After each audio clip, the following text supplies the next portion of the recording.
Sur le plateau de Villanova pour cette troisième et dernière partie d'émission. Et au programme aujourd'hui, on a du théâtre. On a du théâtre et pas que, hein. On a plein de choses. On va parler planche, mise en scène, metteur en scène. Hein. Rideau, lever de rideau. Lever de rideau. On va aussi voir des vidéos assez sympathiques. Alors après, le bal des vampires, après le bal masqué, après le bal de Bougounia, hein, ça va faire plaisir à Laurent, ça, le bal de Bougounia. Nous avons le bal des escargots. Alors, nous accueillons aujourd'hui Frédéric David qui nous parlera de cette pièce qui se jouera demain soir à l'Espace Diamant à Ajaccio. Et bien sûr, Vinci, la petite culotte, hein, le youtubeur que vous devez sûrement connaître, qui monte et qui ne s'arrête pas de monter. Et on lui souhaite bien sûr de monter le plus haut possible.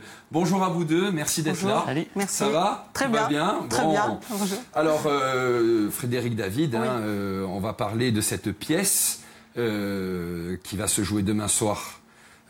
À l'Espace Diamant à Ajaccio, oui. à 20h30. Ça va, tout est prêt, tout est prêt, comment dire? Oui, bien sûr, tout est prêt, nous sommes prêts. Oui, non, c'est une belle aventure, vraiment belle aventure qui a commencé en novembre dernier. 11 comédiens. Oui. Au début, pas toujours, tout le monde se connaissait pas forcément, et puis maintenant on est un groupe extraordinaire. Professionnel ou amateur? Amateur. Amateur. Ouais. Oui, amateur. Et alors, le bal des escargots, on se pose plein de questions, vous savez. Vous ne saurez pas tout, attention. C'est quoi? Qu'est-ce que c'est cette histoire? Bon, alors c'est une comédie familiale écrite par Jean-Claude Martineau. Jean-Claude Martineau, c'est un écrivain à la retraite, mais qui a écrit, je crois, 25 pièces de théâtre, essentiellement jouées par des comédies, des compagnies amateurs. Voilà, parce qu'il y a beaucoup de comédiens en fait, il adore ça. Et nous avons choisi après lecture le bal des escargots pour notre spectacle de cette année. Quoi, tout Alors simplement. de quoi elle parle cette pièce? Alors, nous sommes dans le salon de la famille il y a un mariage, de Paul Martine. Voilà, c'est ça, on est à 1 heure de la cérémonie de mariage. Voilà, et ben tout va partir un peu de travers, un peu. Voilà, je vous dis pas parce que sinon c'est pas plus que ça. Non, pas plus parce que je maintiens le suspense, sinon c'est pas drôle. Mais les escargots seront présents parce qu'il y en a 3, un principal et 2 qui vont se dévoiler après. Et c'est une belle comédie très sympathique. On rigole. Il y a des petites pointes, dire c'est vrai, il faut faire attention parce que. On a souvent l'impression de dire oui, on aime tout le monde ou dans sa famille, on se respecte, mais on fait plus attention à l'autre, au conjoint. Et puis après, on s'aperçoit que finalement, c'est intéressant de faire attention à l'autre aussi, parce qu'il peut souffrir. Ah ben oui. Même s'il le dit pas. Voilà. Non, c'est une belle pièce. Vraiment. Non, faut venir. Hein. D'accord. J'attends ma place. Alors, c'est une troupe amateur, hein, comme on le disait. C'est quand même la grosse info parce que vous envahissez quand même une belle salle, hein, l'Espace Diamant, c'est pas rien. Oui, dans le bon sens. Quand je dis vous envahissez, c'est dans le bon sens. Non, vous inquiétez pas. Oui, c'est la 2e fois que nous allons à l'Espace Diamant. Alors, voilà, c'est ça. Ouais. Vous avez fait une pièce l'année dernière déjà avec peut-être cette même troupe. Comment on choisit une troupe amateur? Comment ça se passe? Est-ce qu'on fait un casting? Où on est obligé. On prend qui veut bien venir. Écoutez, le premier spectacle, c'était un peu comme ça. Personne ne me connaissait forcément, à part mes proches. Alors c'était les 12 hommes en colère, c'est ça? Les 12 hommes en colère, qui a un super succès en plus. Waouh, c'est génial. Au départ, c'est le projet. J'avais envie de monter cette pièce qui me tenait à cœur depuis très très longtemps. Et puis, j'ai pas de comédien sous la main. Je connais personne et personne me connaît forcément. Puis, timidement, j'en ai un petit peu parlé. Et puis, une personne est intéressée. Puis une autre. Et finalement, on a constitué un groupe de 12 comédiens. Sur ces 12 comédiens pour le bal des escargots, certains sont restés, d'autres sont partis parce qu'ils ont d'autres troupes aussi ou d'autres associations à gérer. Et puis, le groupe des 12 du bal des escargots, c'est aussi je recommence, je suis énervée. Ça va venir, progressivement constitué. Et voilà. Et maintenant, nous sommes prêts à jouer pour demain. Et alors, comment ça s'organise pour répéter, pour trouver le temps, l'emploi du temps, pour chacun de trouver des moments? J'imagine. C'est pas évident. Chacun a ses priorités familiales ou professionnelles. C'est ça. Donc, on s'est fixé un petit créneau. C'est un travail individuel d'abord? Au départ, oui. Ah oui, pour attention les comédiens, je sais qu'ils m'écoutent là. Attention pour le texte. Travail individuel pour l'apprentissage du texte, bien sûr, qui est la base finalement du travail. Et puis, une fois que c'est passé, après on se met à répéter, à trouver les emplacements, les déplacements, les intentions de chacun, etc. On se retrouve tous les lundis à part pendant les vacances, mais tous les lundis soirs pour répéter. Voilà. Et qu'est-ce qui les a séduits dans ce texte? Pardon, qu'est-ce qui les a séduits Est-ce que c'est la même chose? Elle va devoir donner des infos. Ah oui, non, pas du tout, non, je ne parlerai pas, même en présence des caméras.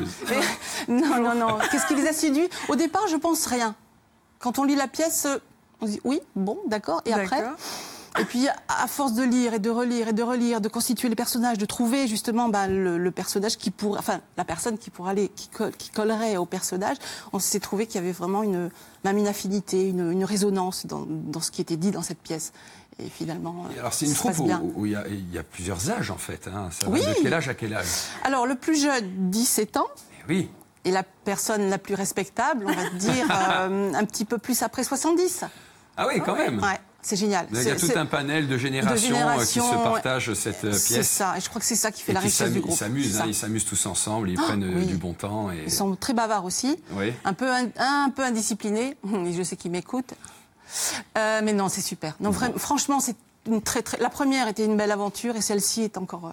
Alors, justement, puisqu'on parle théâtre avec vous, comédiens, acteurs, hein, vous saviez que les nouveaux présentateurs de Sapientogne sont des habitués hein, quand même des planches. Alors, on leur a demandé de nous adresser un petit message. Et puis, vous allez voir, ils sont pas mal quand même, on regarde. Allora, per la prima domanda, 16 anni, me la di così, se non sei nemico, facci in onda. No, ma se tu dici così, non hanno mica da capire perché...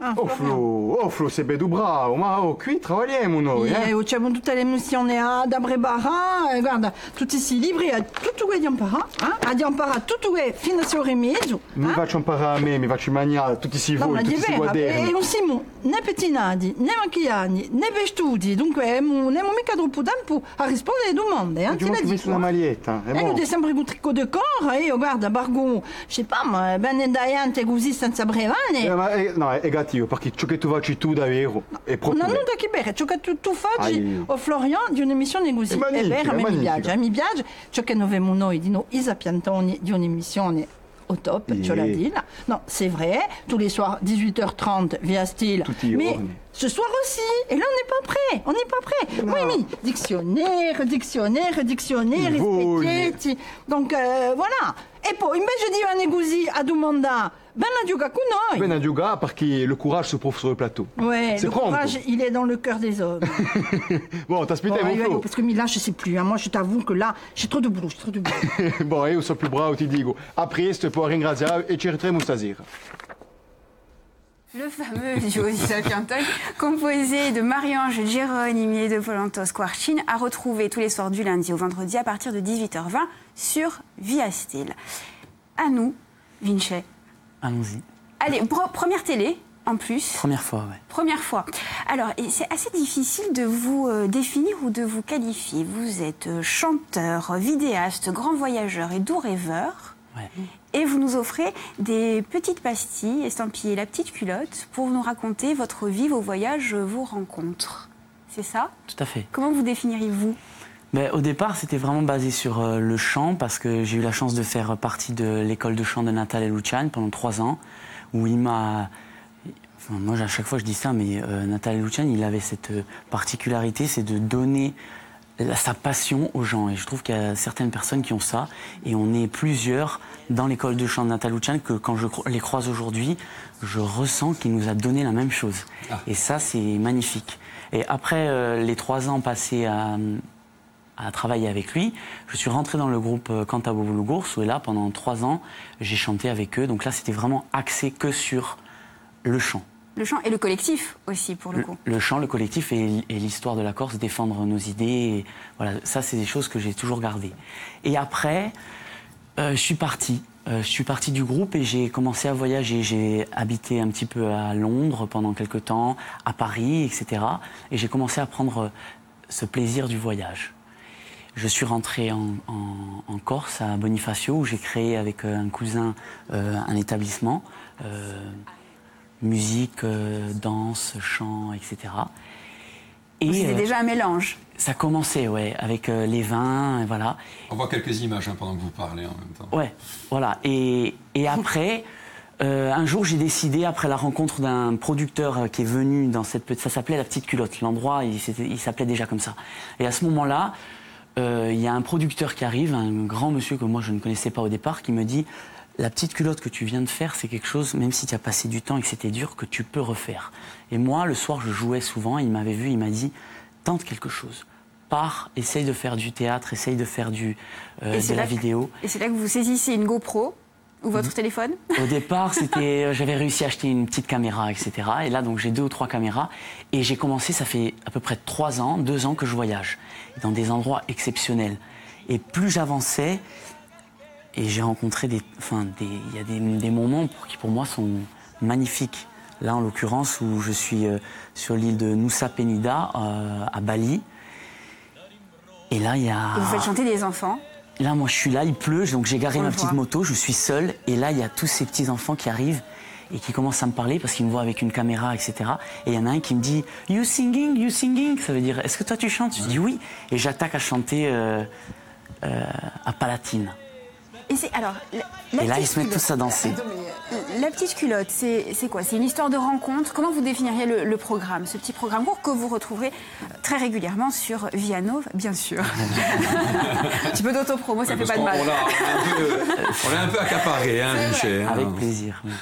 Alors, je différencie, il y a plein de choses en fait. Ça peut être le petit truc comique, c'est souvent aussi des choses humanitaires, parce qu'en général, je voyage dans des pays pauvres, alors ça arrive que je fasse des choses humanitaires. Il y a des clips où il n'y a que mes compositions, et je fais chanter, là c'est pas sur ce truc-là, mais avec des enfants, où je les fais chanter, je les fais danser, il y a un peu de tout en fait. L'essentiel c'est quoi? C'est la rencontre? L'échange avec l'autre? C'est la bonne humeur. La bonne humeur. Voilà, au départ c'est ça, la bonne humeur quoi qu'il arrive. Et après, le partage, si j'arrive à faire découvrir des gens, donner envie aux gens de voyager, parce que moi ça me fait un bien fou. Et je sais qu'il y a des gens qui regardent mes vidéos, qui ont envie de voyager grâce à moi. Et j'aimerais bien que ça avance comme ça, quoi. Alors justement, les prochains voyages, faites-nous rêver un petit peu. Alors là, souvent je change à la dernière minute, mais là ça fait un bon mois que je dis l'Argentine. Ah, et c'est dans les jours qui arrivent. Je pars. Je pars jusqu'à Noël, je rentre pour Noël et je repars après. Vous rentrez pour les vacances, exactement. En clair. On peut venir avec vous. Écoutez, on fait une émission de là-bas, hein, pourquoi pas, de monter vidéo. Hein. Avec grand plaisir. Ça peut être sympa, non? Ah bah oui. Oui, mon passeport est prêt. Alors, ne bougez pas ce soir, un petit teasing pour ce soir. Hein, vous allez retrouver l'émission Contraste dès 20h45, présentée par Jean Vitus Albertine. Alors, c'est plus le dimanche, hein, Contraste, c'est bien le mercredi soir. Et au programme, rentrée politique et focus sur le problème des déchets, avec comme invité Gilles Siméogne. Voilà. Vinci, et vous-même, cher metteur... On dit metteur en scène, Frédéric? Comme vous voulez. Metteur en scène, c'est bien. Maître, ça va bien. Ça va bien aussi, j'aime bien. Oui, il faut évoluer un petit peu. Bon, alors on va évoluer avec vous. Non, merci beaucoup à vous. Alors, merci à vous deux. Merci à vous deux. Nous avons passé un très bon moment, court mais très sympathique, hein, en votre compagnie. Frédéric, on vous retrouve bien sûr demain soir. Il reste encore des places. Hein, il reste encore des places. Oui, moi, j'y serai. Je viendrai vous voir demain soir. Oui, je sais. Voilà, bon. J'ai des gens qui jouent dans cette troupe aussi que j'ai envie de voir évoluer. C'est un peu pistonné. Hein, voilà. Donc ça se passe à l'Espace Diamant demain soir. C'est à 20h30. C'est le bal des escargots. Allez-y, vraiment, c'est super sympa. On va rigoler, on va passer un bon moment. Merci bien. Voilà. Vinci et vous, on vous retrouve au moins une fois par mois, enfin de temps en temps avec nous dans Vianov. Hein. Et pour ceux qui ne peuvent pas attendre, hein, qui veulent absolument voir ces vidéos, ça se passe sur YouTube. Hein. Facebook, Instagram, YouTube. Alors Facebook, Instagram, la petite culotte. C'est ça. La petite culotte, voilà. La petite culotte. Voilà. Et on parle de quoi demain, très rapidement? Demain, on parlera alimentation, agriculture et circuit court. Et voilà, les circuits courts. Et on recevra en deuxième partie Célia Pétrole et Sébastien Pisagne. On vous embrasse très fort et on vous souhaite une excellente après-midi sur Via Stella. Merci beaucoup.